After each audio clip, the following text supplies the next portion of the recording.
में डालिएगा गोरखपुर चंचलवा व्यास जी। हमारे यूट्यूब नंबर 7 चैनल हमारे नाम का चलता है, जिसमें हिंदी में चैनल है वो चैनल में सब कथा जाती है। ये भी कथा लोड हो रहा है आपके 10 बजे आधे घंटे के बाद। जो लोग सब्सक्राइब किए हैं सबके मोबाइल पे सहोदरपति का कार्यक्रम मिल जाएगा। जिनकी बाजा चल रही है इनकी भी मैं नाम बोल दूं, पटेल डीजे, पटेल डीजे सहोदरपति दशही देवरिया जिला गोरखपुर। जिनको भी इस बाजा का अपने सट्टा में बुक कराना है वो बुक करा सकते। काट लो कार्ड जल्दी कार्ड लगाओ। कार्ड में बोल दो यूट्यूब में चला यार इंडिया देख रहा है।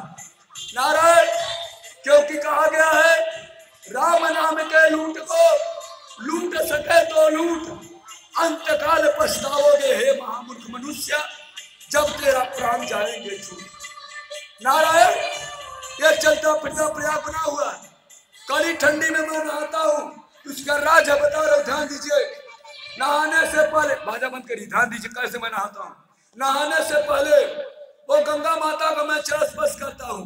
हे गंगा माता, अगर तुम्हारा पुजारी हो ये पानी के तू गर्म कर जा, दूसर के पानी में हाथ डाला वो पानी में हाथ का गल जा, मगर हमारे हाथ शरीर, क्योंकि तुम्हारा पूजा करतनी। अगर हाथ तू गलेबू शरीर गलेबू तो तुम्हारा कथा प्रवचन ना हो पाई।